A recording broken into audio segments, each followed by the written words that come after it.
mean, this man is just totally bizarre and off the charts. Following the assassination of President Garfield, the Secret Service was officially ordered to protect the life of the Commander-in-Chief, but only part-time.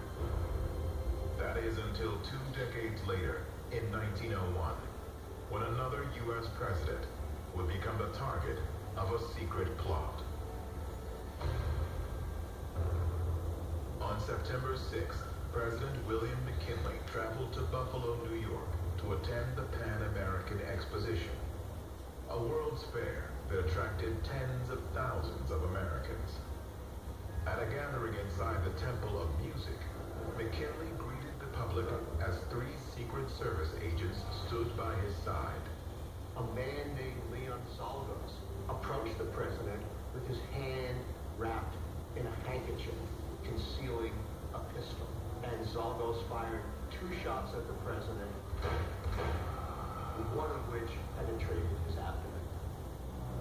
Some historians claim the plot to kill McKinley involved a mysterious accomplice known only as the Italian. Once the Italian reaches the president, he takes the president's hand and just does not let go of it. The agents evacuate him from the scene, and it leaves the president completely open to be shot without any protection from the Secret Service.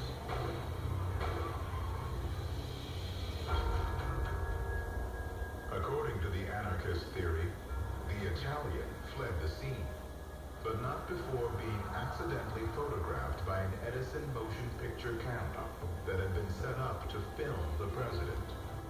Very strangely, this one man looks right into the lens. He's got this mustache, the hat, dark appearance. It fits the description the Secret Service gave. That may have been him. That looked into the camera with this knowing smile. That just got away with murder. Could this smiling man really be one of the president's secret assassins? And does that indicate that McKinley's death was part of a larger political conspiracy? As the country mourned the loss of its 3rd martyred president in just over 3 decades, Congress finally took decisive action. The Secret Service would now guard all future American presidents 24 hours a day, 7 days a week. But would even that degree of full-time protection be enough? November 22nd, 1963, Dallas, Texas. President John F. Kennedy arrives at Love Field to a crowd of enthusiastic supporters. He climbs into the presidential limousine, headed for a luncheon with local leaders. The motorcade route, published in the morning papers, will take the president through Dealey Plaza.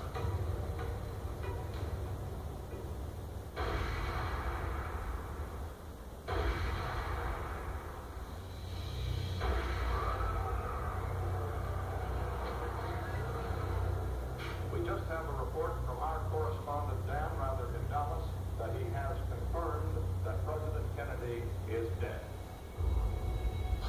Within hours, the killer is identified as Lee Harvey Oswald, an employee at the Texas School Book Depository, from where the fatal shots were fired. He is 24 years old, married to a young Soviet citizen, and thought to be a pro-Soviet and pro-Castro sympathizer. The official story says Oswald was the lone gunman, a very disturbed individual, kind of a loner, who had been influenced by communism in Russia and decided that he would assassinate the great capitalist leader, John F. Kennedy, the President of the United States. He did so by firing 3 shots from a window at the Texas Book Depository overlooking the presidential motorcade. As a result, 1 shot shattered the president's skull and killed him. It was insane taking an open-top limo, putting the sitting president of the United States in it, and driving him through a major metropolitan city with high-rise buildings and open windows on all sides. If you were to speak with any agent today who was there that day, they'll tell you